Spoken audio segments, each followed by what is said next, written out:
نحمده ونصلي ونسلم على رسوله النبي الكريم وعلى آله وأصحابه أجمعين أما بعد فأعوذ بالله من الشيطان الرجيم بسم الله الرحمن الرحيم وجاهدوا في سبيله حق جهاده واجتباكم صدق الله مولانا العظيم صدق وبلغنا رسوله النبی الکریم۔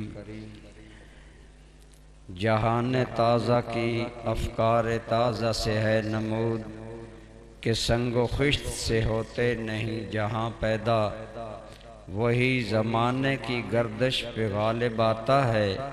جو ہر نفس سے کرے عمر جاوداں پیدا۔ صدر محفل عزت مآب حضور قبلہ ڈاکٹر پیر ابوالحسن محمد شاہ صاحب دامت برکاتکم القدسیہ،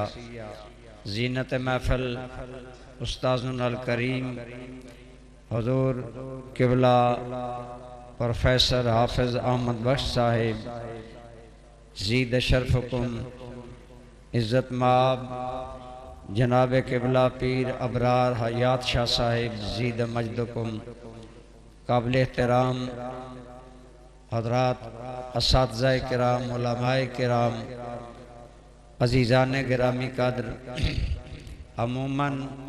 ہماری اہل سنت کی یہ روش ہے کہ ہم کسی آدمی کی قدر اس کے دنیا سے جانے کے بعد کرتے ہیں۔ چند دن قبل جب حضور سیدی الکریم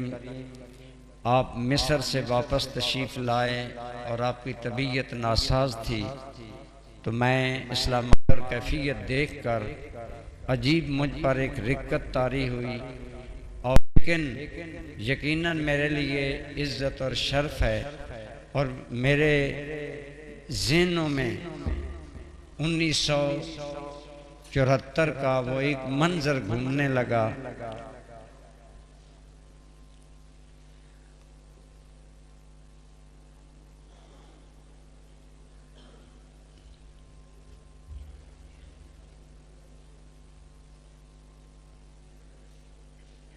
ہمارے اکابر اساتذہ میں سے یادگار اسلاف استاذنا الکریم حضرت قبلہ شیخ الادب علامہ ملک عطا محمد صاحب دامت برکاتہم العالیہ تشریف لا رہے ہیں۔ ہم انہیں دل کی گہرائیوں سے خوش آمدید عرض کرتے ہیں۔ میں عرض کر رہا تھا کہ یہ 1974 کی بات ہے، جب میں دارالعلوم میں دوسرے سال میں زیر تعلیم تھا کہ چک والے دروازہ کے باہر ایک اجتماع سے ہمارے مرشد کریم حضور پیر محمد امین الحسنات شاہ صاحب عالم جوانی میں خطاب کر رہے تھے۔ میں نے پہلی مرتبہ وہاں آپ کا خطاب سنا، اور یقیناً ظاہری باطنی حسن و جمال کا ایک عکس اور ایک پیکر نور آنکھوں سے دل میں اتر گیا، اور آپ نے اپنی انتہائی دل آویز اور سریلی آواز میں جب مختصر سا خطبہ طرز کے ساتھ پڑھا تو یقیناً وہ دل کے دریچے کھولتا اندر داخل ہو گیا۔ اس کے بعد آپ کے خطاب میں جو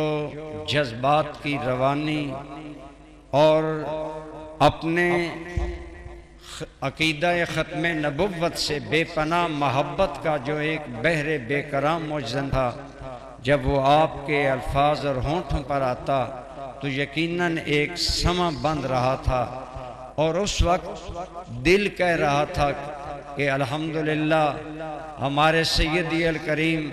حضور ضیاء الامت رحمت اللہ تعالی علیہ کے جانشین کا یہ عالم شباب و جوانی یہ اس بات کی غمازی کر رہا ہے کہ انشاءاللہ آپ حقیقی معنوں میں اپنے والد کریم کے صحیح جانشین اور امین ثابت ہوں گے۔ تو میرے ذہن میں یہ آپ کی زندگی کے مختلف گوشے گھومنے لگے لیکن چونکہ میری گفتگو کا موضوع خدمات سے ہے تو اس سلسلہ میں چند باتیں عرض کرنے کی جسارت کر رہا ہوں۔ آپ سب جانتے ہیں کہ انشاءاللہ اور اللہ کے فضل سے اسلام قیامت تک باقی رہے گا۔ یہ آخری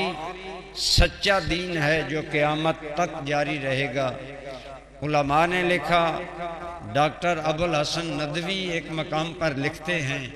کہ اسلام کے بقا کے دو راز ہیں۔ ایک راز یہ ہے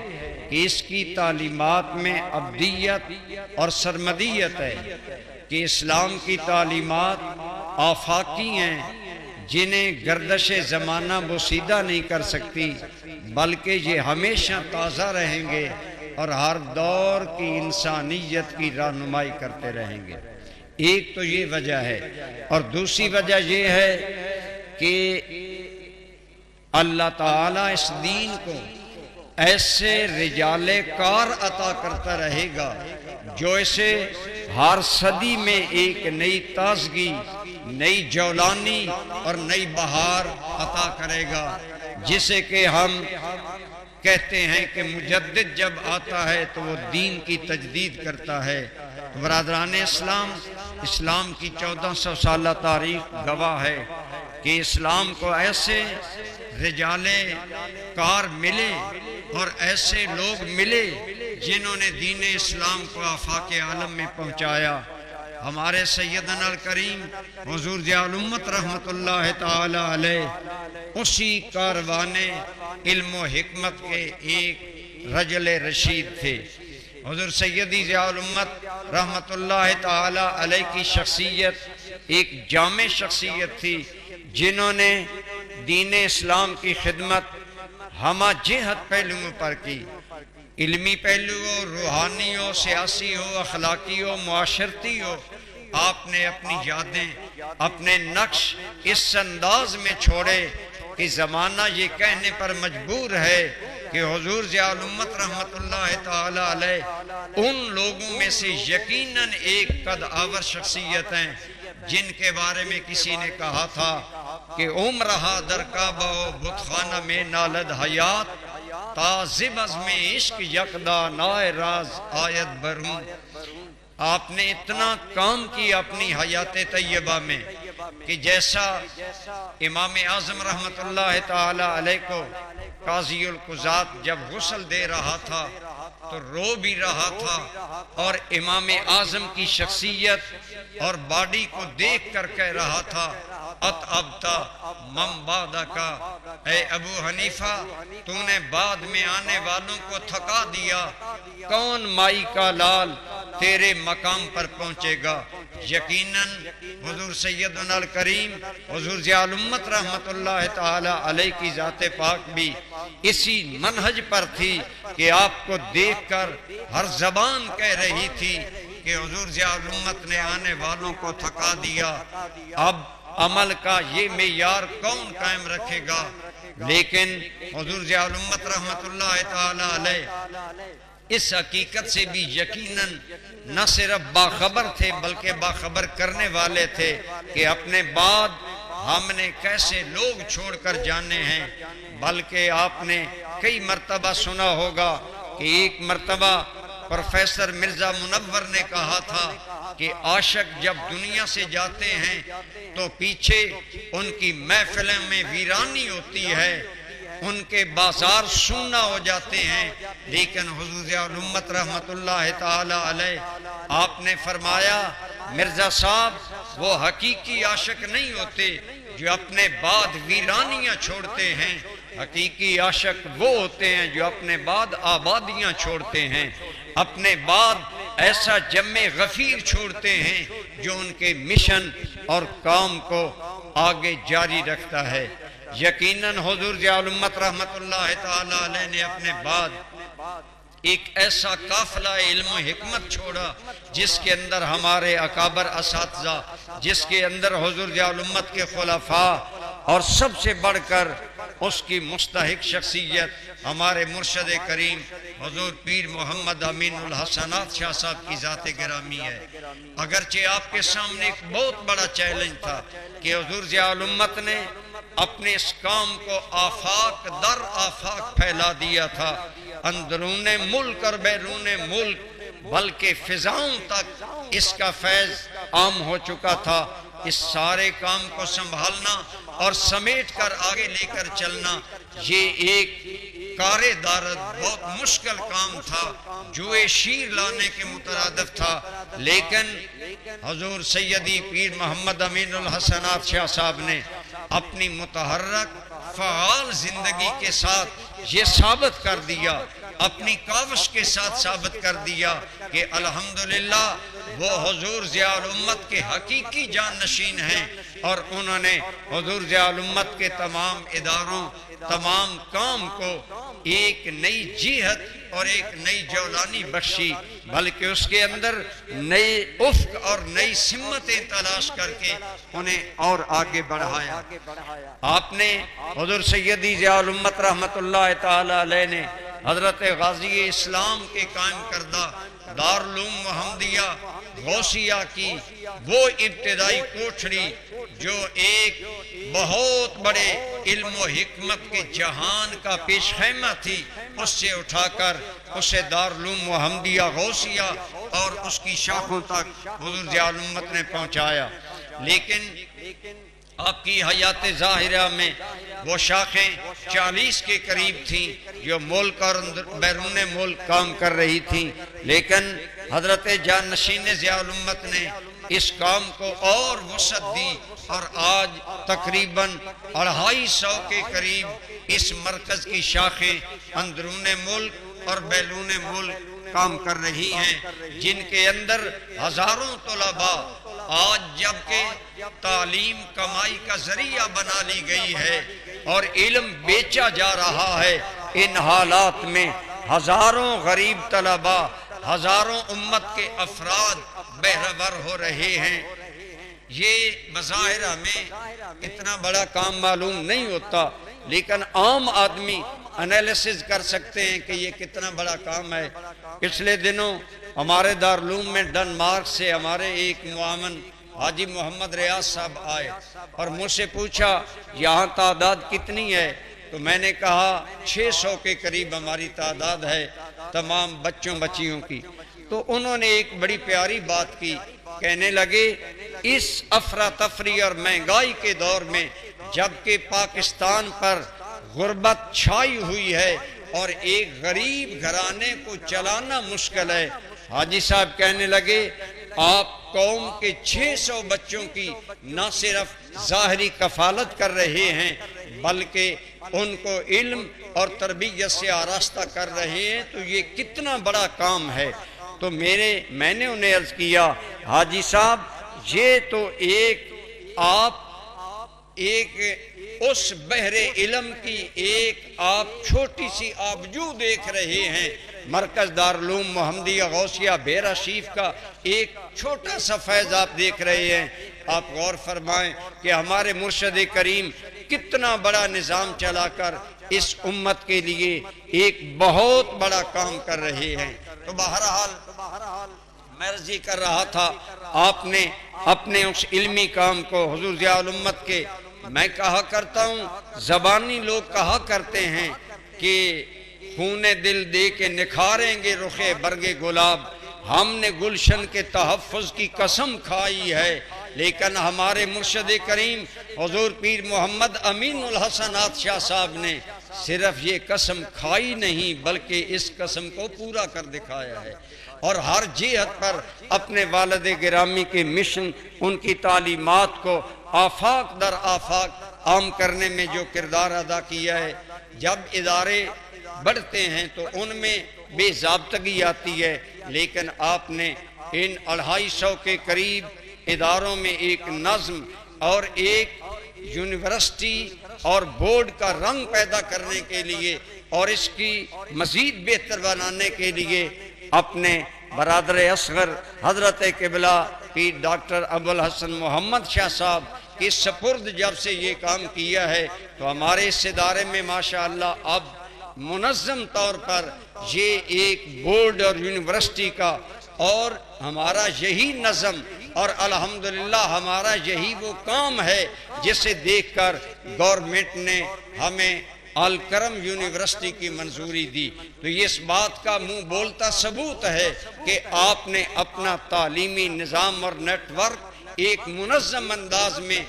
جدید دور کے تقاضوں کے مطابق، اس کا شعبہ لجنۃ الامتحان ہے، اس کا شعبہ کمپیوٹر اور آئی ٹی کا شعبہ قائم ہے، وہاں لیبز ہیں جن میں مزید جدت پیدا کی جا رہی ہے۔ تو اس طرح آپ نے اس کام کو جدید دور کے تقاضوں کے مطابق اس انداز میں آگے بڑھایا ہے کہ الحمدللہ اسے آج ہر کوئی تسلیم کر رہا ہے۔ الکلیت الغوثیہ حضور سیدی الکریم ضیاء الامت رحمۃ اللہ تعالی علیہ کے دور میں ایک نصاب تھا جو BA تک تھا، لیکن آپ نے موجودہ حضرت صاحب نے جب یہ محسوس کیا کہ ہماری بچیاں عربی تعلیم لینے کے باوجود اور قابل ہونے کے باوجود معاشرے میں کوئی گورنمنٹ سطح پر باقاعدہ فعال کردار نہیں ادا کر سکتی، تو آپ نے الکلیت الغوثیہ میں الشہادت العالمیہ کا اجرا کیا اور اس کے لیے 2 سالہ نصاب دورہ سال اول اور سال دوم ترتیب دلوایا، اور اب الحمدللہ ہماری بچیاں گورنمنٹ اداروں میں بھی جس طرح ہمارے فارغ التحصیل علماء گورنمنٹ اداروں میں اشاعت دین اور اسلام اور علم میں مصروف ہیں، ہماری بچیاں بھی اپنی علمی خدمات گورنمنٹ کے اداروں کو پیش کر رہی ہیں، اور الحمدللہ وہاں بھی جس طرح دارالعلوم محمدیہ غوثیہ کے فضلاء نے اپنی قابلیت اور اہلیت تسلیم کروائی، اور ڈاکٹر طفیل محمد ہاشمی نے ایک انٹرویو میں کہا تھا کہ جب ہم انٹرویو لیتے ہیں تو مختلف اداروں میں سے دارالعلوم محمدیہ غوثیہ بھیرا شریف کے وہ علماء ہیں جو ہمیں مطمئن کرتے ہیں۔ تو الحمدللہ یہی معیار تعلیم بچیوں میں دن بدن فروغ پا رہا ہے۔ یہ ہمارے مرشد کریم کی وہ علمی خدمات میں ایک وسعت اور نظم و ضبط اور جدت پذیری ہے کہ آج الحمدللہ ہم یونیورسٹی شروع کر چکے ہیں۔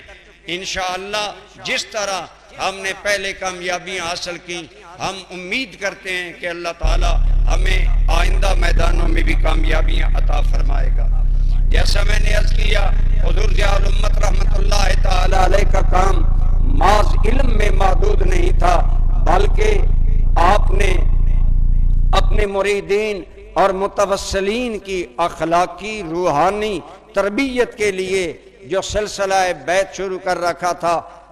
ہمارے موجودہ مرشد کریم نے اس میں مزید بہتری پیدا کی کہ جو بیعت کے اصل مقاصد ہیں کہ مریدین کا تعلق اللہ سے جوڑا جائے، اس کو بہتر کرنے کے لیے آپ نے جاری جو ہماری روایات تھیں ان میں ایسی تبدیلیاں کی جو یقیناً حقیقی مقاصد بیعت تک پہنچنے کا ایک ٹھوس اور ایک مضبوط بنیاد اور ذریعہ ہے۔ مثلاً آپ نے عرس حضور ضیاء الامت کو ایک تربیتی اجتماع کے رنگ میں بدلا، اور ایک رات باقاعدہ علماء کے خطابات عقائد، اخلاقیات اور فقہ وغیرہ کے بارے میں ہوتے ہیں، جہاں انہیں کروڑوں آنکھیں اشکبار ہوتی ہیں، کتنے دل پہلو میں پاک ہو رہے ہوتے ہیں اور ان کے اندر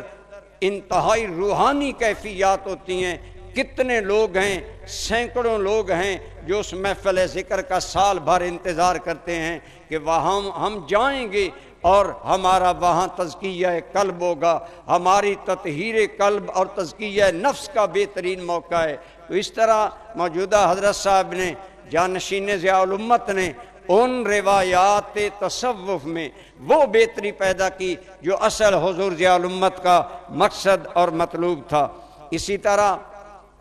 شب کرم کے بارے میں یقیناً میں عرض کروں، میں جیسا عرض کیا زیادہ تو میں نہیں اچھی بات کر سکتا، لیکن یقین جانیں کہ کتنی باتیں ہیں جن میں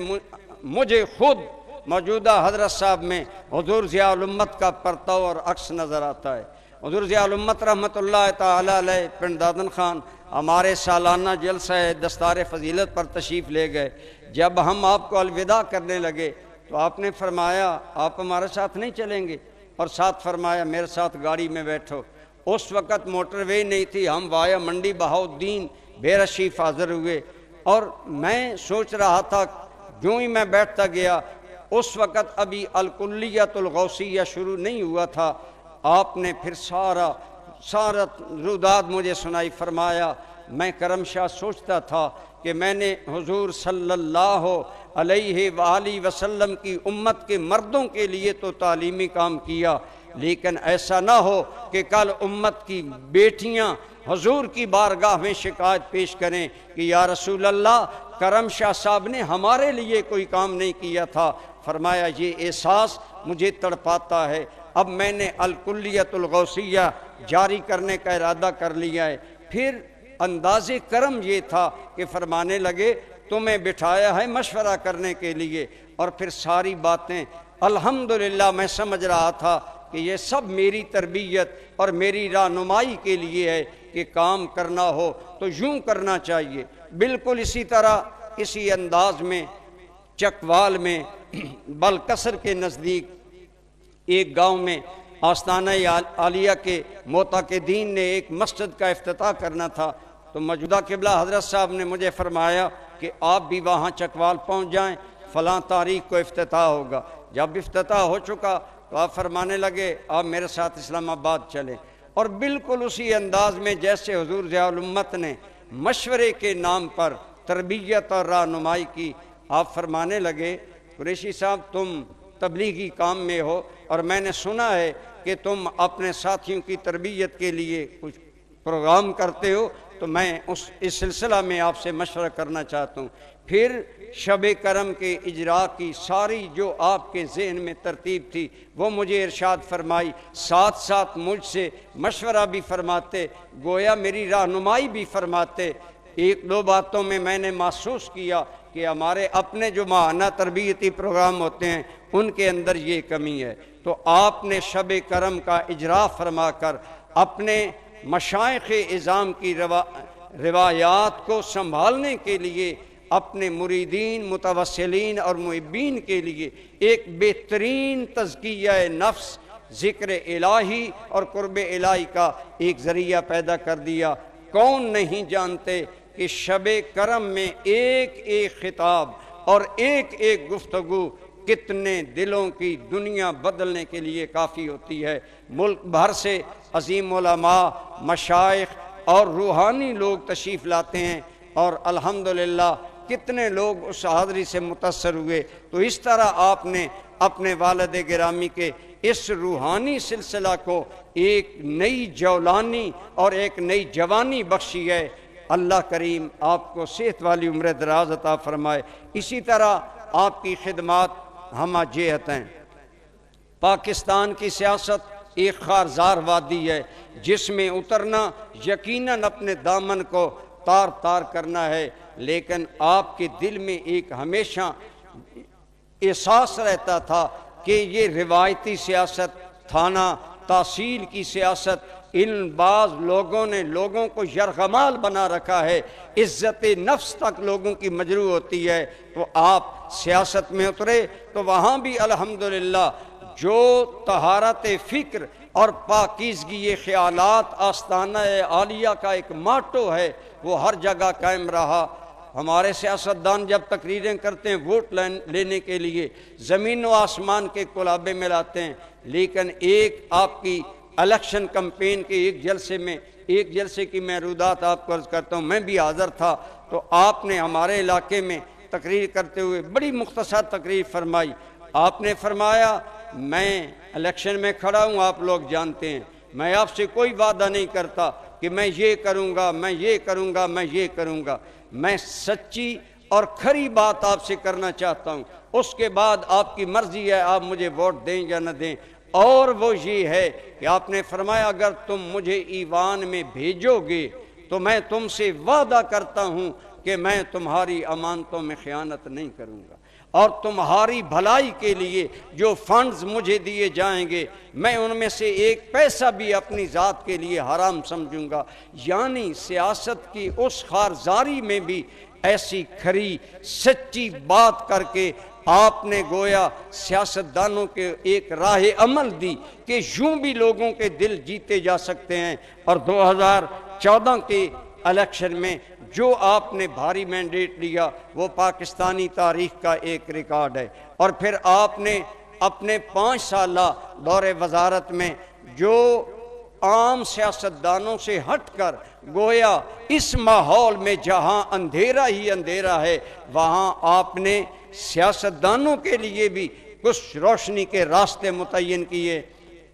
آپ نے اپنے دور میں جب حج کی وزارت آپ کے ذمہ سپرد کی گئی تو آپ نے جس احسن انداز میں حج کے انتظامات کیے، پیکج جتنا سستا ہوا، اور پھر الحمدللہ میں بھی 1 سال حاضر تھا حج پر، اور وہاں آپ میدان عرفات اور منا میں خیموں میں جا کر لوگوں سے صورتحال دریافت کرتے تھے، انتظامات کیسے ہیں، اور الحمدللہ جس احسن انداز میں آپ نے لوگوں کی وزارت حج سے مایوسی کو امید میں بدلا اور ایک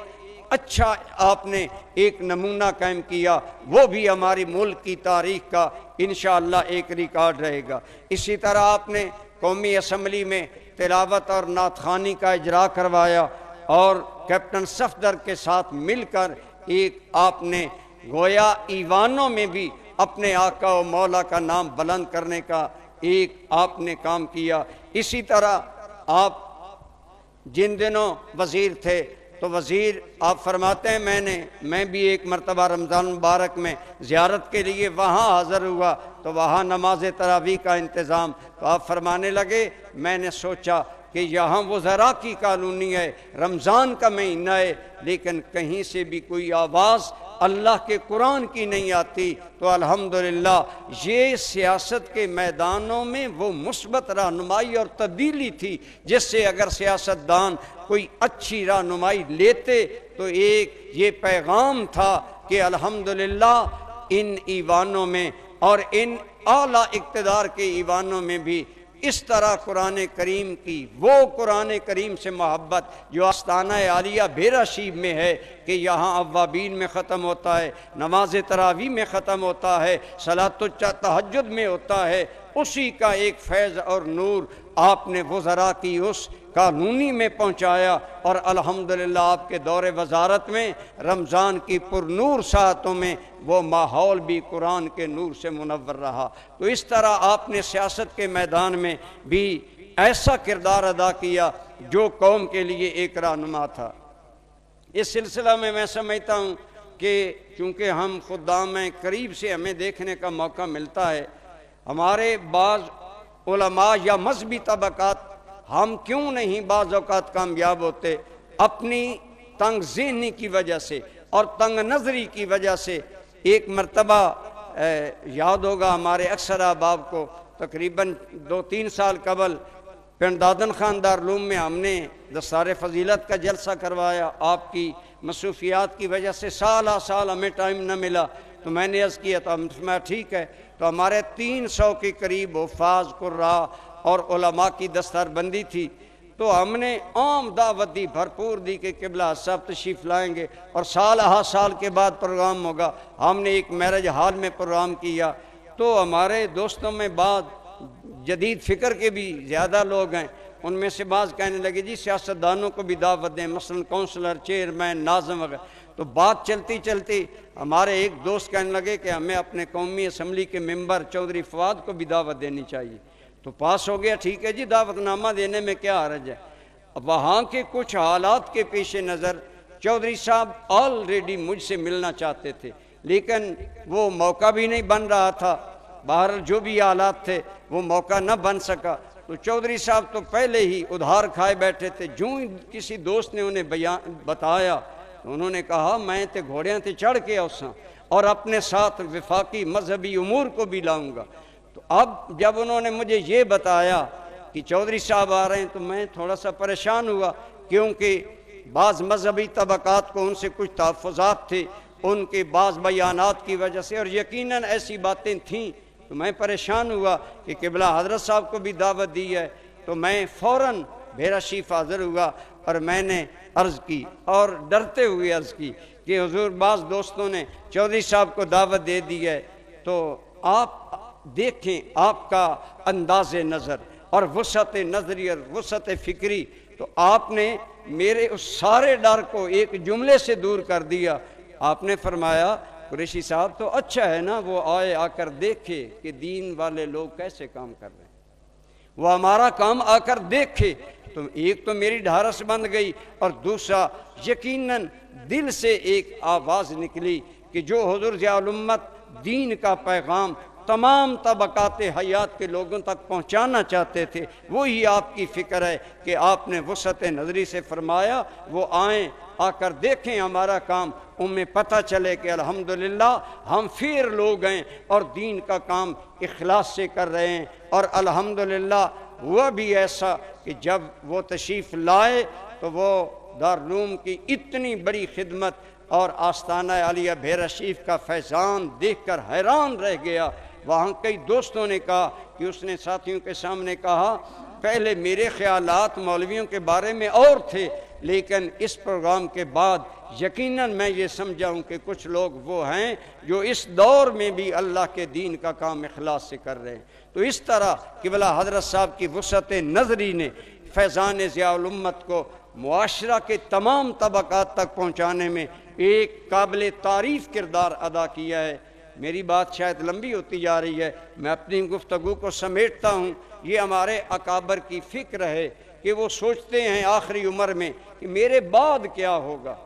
جیسے قرآن کریم میں ہے حضرت یعقوب علیہ السلام کے بارے میں، ام کنتم شہداء اذ حضر یعقوب الموت، کیا تمہیں وہ وقت یاد ہے اور تم تھے جب سیدنا یعقوب علیہ السلام اپنے بیٹوں سے فرما رہے تھے ما تعبدون من بعدی، میرے بعد تم عبادت کس کی کرو گے؟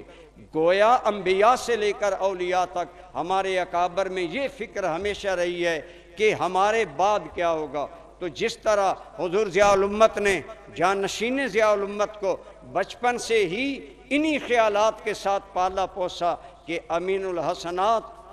آپ کو اپنے دل میں اپنے رب کی محبت رکھنی چاہیے اور اپنے دین کی تڑپ رکھنی چاہیے، اسی تڑپ کو آگے منتقل کرنے کے لیے آپ نے اپنے برادر اصغر حضرت قبلہ عزت مآب ڈاکٹر ابوالحسن محمد شاہ صاحب کو اپنا شریک کار بنایا، اور پھر اپنی صحت کی ناسازی کی وجہ سے حضرت قبلہ صاحب زادہ والا شان محمد نعیم الدین شاہ صاحب کو اپنی سامنے ہی ولی عہدی کا منصب دیا۔ تو یہ بھی ایک طرح کا انداز فکر ہے کہ ہمیں سوچنا چاہیے کہ ہمارے بعد دین کیسے آگے چلے گا۔ تو گویا ہمارے مرشد کریم نے اپنے کردار سے ثابت کر دیا کہ میں جانشین ضیاء الامت ہوں اور ان دینی روحانی روایات کا سچا امین ہوں۔ گویا آپ یہ فرما رہے ہیں اور یہ شعر آپ پر صادق آتا ہے، دل کے ورق کے سبت ہیں صد مہر داغ عشق، ہم کرتے ہیں ذوق و عشق کا دعویٰ سند سے ہیں، یعنی ہم جو کہتے ہیں اس کی دلیل رکھتے ہیں۔ تو آپ کی متحرک اور فعال زندگی اس بات کی ایک دلیل ہے کہ آپ صحیح معنوں میں جانشین ضیاء الامت ثابت ہوئے اور آپ کے مشن کو آگے بڑھایا۔ دعا ہے اللہ تعالی ہم سب کو بھی مشن ضیاء الامت کو مزید فروغ دینے کے لیے اپنی توانائیاں اپنے مرشد کریم کے قدم بقدم اور زیادہ کرنی چاہیے۔ اللہ آپ کو صحت، عزت و عافیت والی عمر دراز عطا فرمائے اور آپ کے سایہ رافت و شفقت و علم و حکمت سے تا دیر ہمیں بہرہ ور فرمائے۔ وما علیہ اللہ۔